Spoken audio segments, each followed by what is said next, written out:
Hello, welcome to Viking Preparedness. I am Pastor Joe Fox. A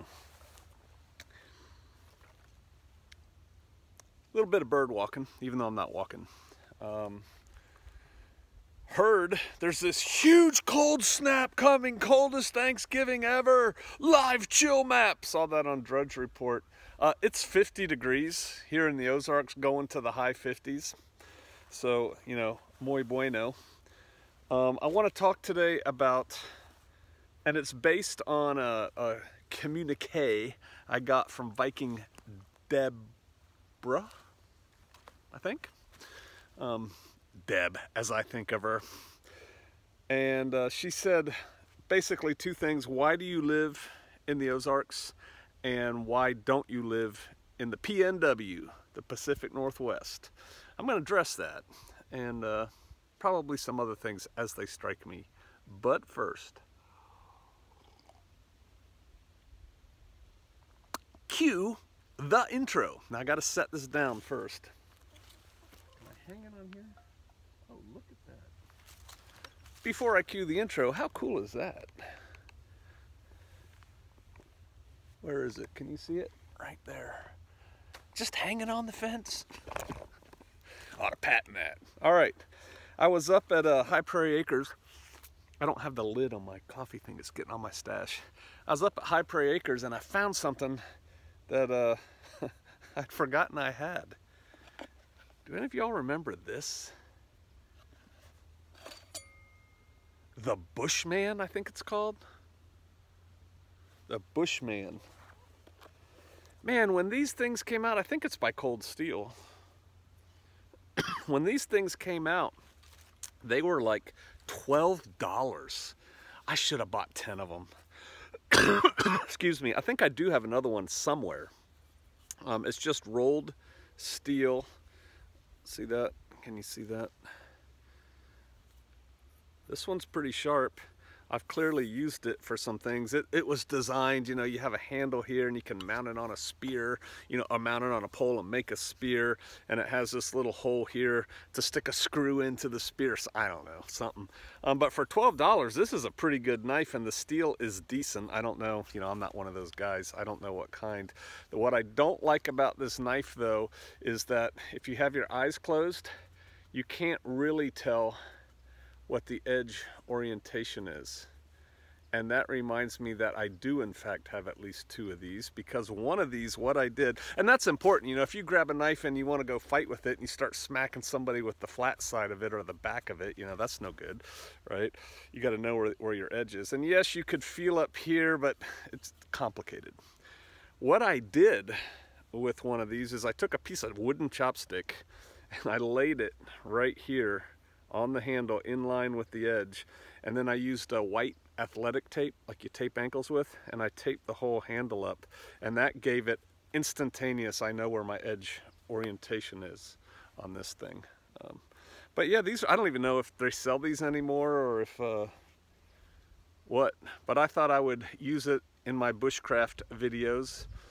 Bushman, bushcraft, you know, try it. And it has this sheath. I don't think it's really leather. It might be. It looks kind of like a mountain man sheath. But yeah, the Bushman there, free plug. Like I said, I think it's Cold Steel, and I don't even know if they sell them anymore. But they were about 12 bucks when they came out. All right, Pacific Northwest. Why don't I live there? Well, because I live here. There are other reasons. I would not move to the Pacific Northwest now. Let's talk about why I live here first.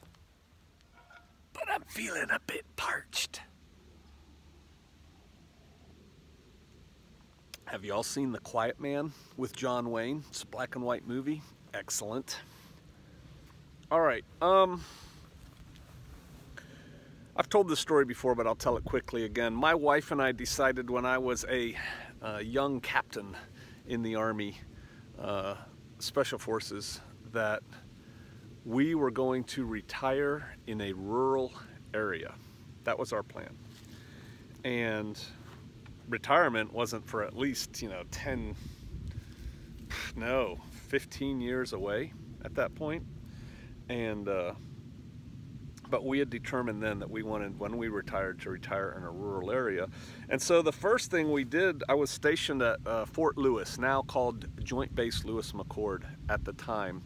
And so the first thing we did was start looking at properties around our area that we could drive out and look at, mostly Washington and Oregon. And Oregon was known as the survivalist place to be, mostly popularized by the late, great Mel Tappan, who said, South Central Oregon is the best place in the world to live from nuclear attack and everything else. And so, hey, I liked what he said about things. And we went down there, and, there's like a triangle between K Falls and Bend and, I don't know, something else down in that area. Medford, And we actually looked at a place and considered putting money down on it, but I get ahead of myself. We decided at that time, based on my income, that the most we could spend for property was $40,000. We didn't have $40,000, we were gonna have to finance it somehow, but that was the most we figured we could swing for property, and we wanted no less than 20 acres, just for homesteading and that kind of thing. So that started out as our, I don't want to make this video longer than it needs to be. We can go into this in depth later. Anyway, we looked around that area and we couldn't find what we wanted. And one of the biggest problems, we looked at a piece of land that we liked near Bonanza, Oregon, treed, relatively flat creeks, and we decided not to do it because they were in the process of disallowing farmers who had been watering their cattle in these creeks for 100 years not to do that anymore because they might slurp up some endangered spotted newt. You see, the problem at that time with Oregon and Washington was the I-5 corridor, the I-5 road. Too many Californians were coming up north and buying land and bringing their ways with them, and their attitudes and their politics, like, let us all save the spotted newt. And so we decided, it's gotten a lot worse. We'll come back to that. And so then we looked at land back east. We had spent a lot of time in Virginia and North Carolina. Beautiful, everything there. Oceans, mountains, swamps. It's just gorgeous. Has the culture, when you want it. And quickly realized that it was way too expensive for us there because there's too many people. And along that time is when I developed the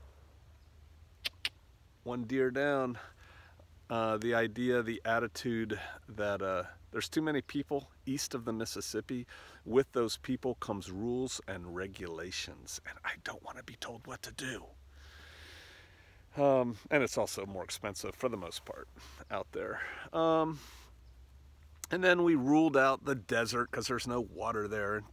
Anyway, one day I was sitting in front of my TV flipping through this United Country catalog, and I saw an ad that said, 62 acres, deer, bear, turkey, and it was within our price range. And I'm like, where's this?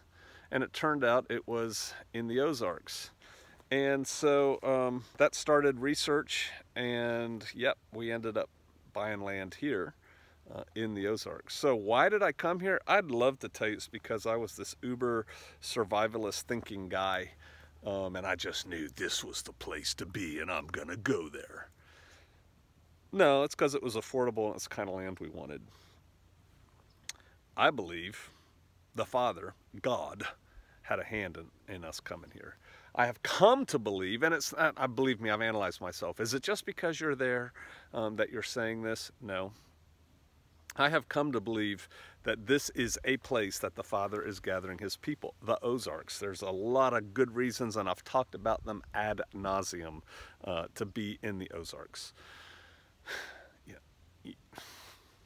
It's 50-something degrees mid-November. What is today? The 21st of November. Come on. I could be growing something right now. If we had actually covered our greenhouse you know, and kept the plants going through the cold spell, we'd have plants growing now. You can grow a lot of food here in the Ozarks. There's abundant water in the Ozarks. There's not too much regulation, although more is coming. Until about 3 years ago, everything was dirt cheap here. I could afford to buy a lot of land here. A lot from a Virginia boy perspective, not from a Texan perspective. There's nothing here of national import, like, you know, the big herds of cattle that are in Missouri and Texas, the wheat fields of Kansas and Nebraska, and cornfields that are actually national assets. There's nothing like that here. It's all patchwork of stuff. And yet, because it's a patchwork of stuff, there are a lot of, not self-sufficient, but agriculturally minded, you know, people with a few head of cattle, a bunch of goats, some sheep. They grow gardens. You know, less of a problem if something bad happens. So we ended up here. I actually tried to sell this place at one point. And I prayed to the Father, if you want it sold, sell it. And I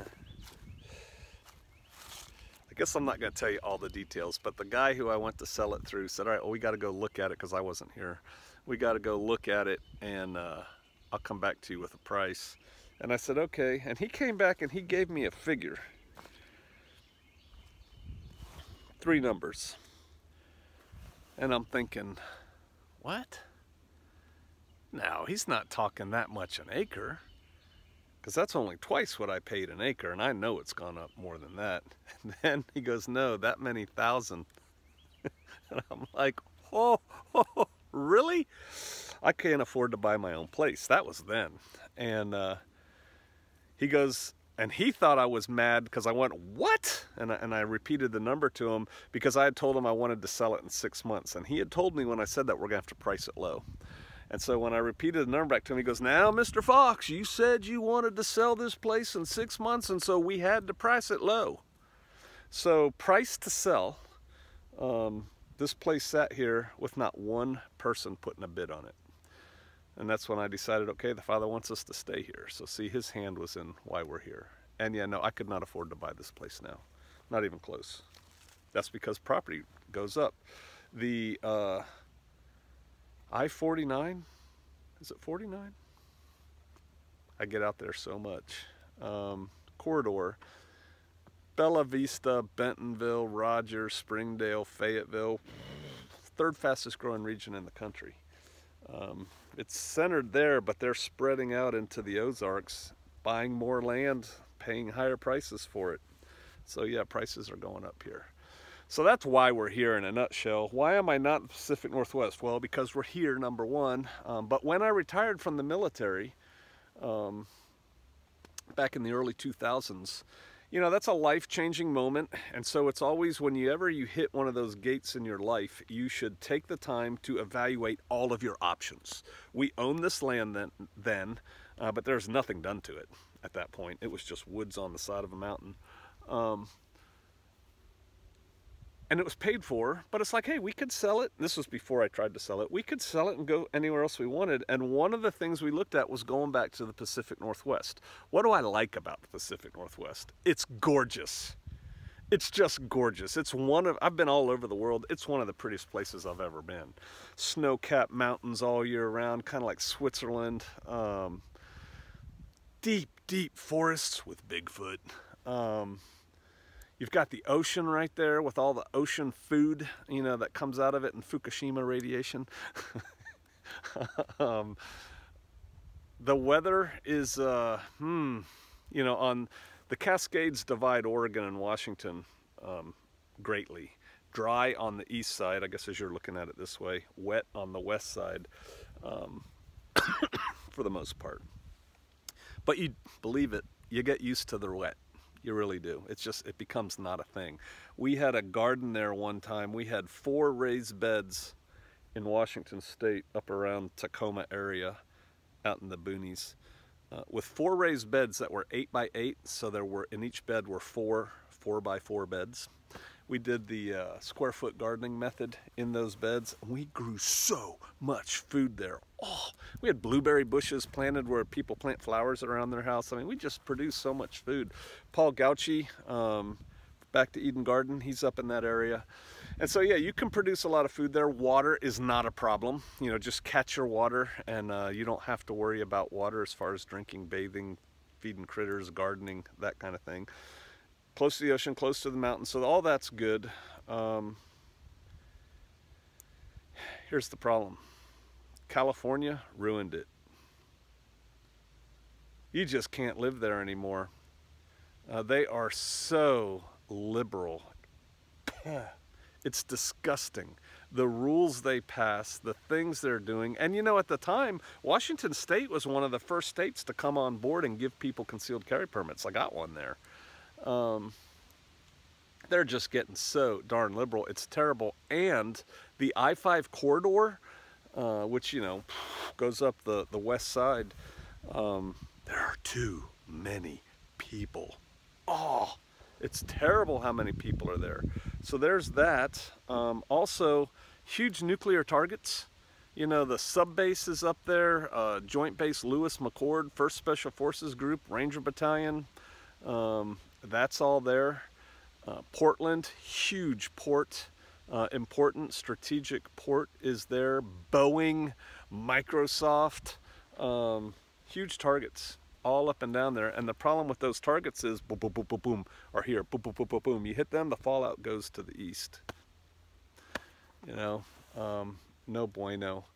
Fukushima radiation, ring of fire. You know those volcanoes are going to start going off again, right? You know, the Three Sisters in Oregon, Mount Hood, Mount Rainier. Is Mount Hood in Oregon? Or is that Northern California? Lived in California too. So, there you go.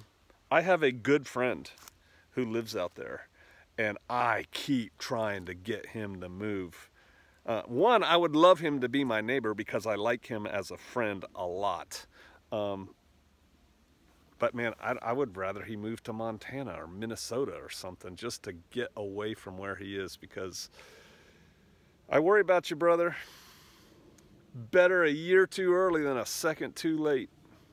Move. Every time something goes up for sale around here, I always kind of bug them. Hey, come buy this. But I've pretty much gotten it loud and clear. Ain't coming. Okay. He's considering moving to Idaho, I think. I've been to northern Idaho. Spent about a week there camping. Interesting people. The Redoubt, right? I don't know enough about it to talk intelligently about it. But, you know, who's the guy that came up with the term Redoubt? Rawls? Is it Rawls? He's got a really big forum that I don't go to. You can check out stuff there. There's a lot of people that think like we do in eastern Washington, Oregon, which looks like high desert, Idaho, northern part, Montana, western part, and I guess parts of Wyoming, you know, right in there, right? I think that's the Redoubt. Cold winters. Mosquitoes the size of sparrows in the summertime. Yeah, no, I'm just not cold there at all. Having said that, I have kicked around the idea here, you know, what if we suddenly inherited, earned, won the lottery, which we don't play, you know, $40 billion or whatever. Maybe that's too much, you know, $40 million. What would you do? Because I'm not a super smart guy with money, I don't think, how do I turn that 40 million into 40 billion? I think, what can I buy? But we've talked about buying first of all, fixing this place up awesomely, and then buying a second place, probably in western Montana. But we have a Shofarian from Montana, and he says it's getting bad there too with the Californians. Californians, man, they're like locusts. They Californicate everything. That's why I don't live there. Honestly, I'll share this with y'all because it's not going to hurt me at all. I periodically get into kicks and I start investigating what would it take for me to buy 20 acres. I think they do that in hectares though, in Uruguay. Not around Montevideo, but out in the boonies, such as it is, of Uruguay. Man, that's at the other end of the world. But I do think about that as an alternative place if one had a lot of money. So that's why I live here. That's why I don't live in the Pacific Northwest. Bringing it back full circle. When I retired, I found a piece of land. It was only 7 acres, but it was totally surrounded. It might have been more. It might have been 15. It was a smaller patch of property than I wanted, but it was totally surrounded by national forest in kind of north central Washington state. And the people had this big house off-grid, and not super off-grid. Kind of like along the lines of what I have here, except the house actually didn't look as good as our house. Yeah, I know. Take that for what it's worth. And but they were surrounded by national forest, and they drove into Canada to grocery shop. It was closer to do that than drive to an American town. We thought about buying that place because it was affordable. But then I thought, man, my kids were high school, middle school aged at the time, and I just thought that is too much out there and beyond for them right now. And so we passed on that. Ended up here. This is where the Father wants me. In the Ozarks. There are a lot of like-minded people in the Ozarks. I think we're good here. I think those of you Vikings who are thinking about bugging out, getting a retreat, setting yourself up, you can find everything you want in the Ozarks between Springfield, Missouri, the Bentonville, Walmart corridor, and Harrison, Arkansas, or is it Harrisonville? Harrison. Y'all can, and Joplin, Missouri is kind of on the very edge. You can find any kind of job you want. The further you get away from those places, the cheaper land is. So it's kind of on you. Don't know that we have a whole lot of time. I wish you all the best. That's why I'm where I'm at. Why are you where you're at? Ask yourself that. Why do I live here? Because we have choices in life. Never allow yourself to say, but I can't or I have to. You don't. Unless you're chained to a wall, you don't can't or have to anything. Ask yourself, why do you live where you live? And if you're happy, cool. I ain't judging you. This is what's right for me. And this is what I think is right for a lot of other people. But if you are totally happy in Manhattan because you got it figured out, awesome. All right. I'll see you out there.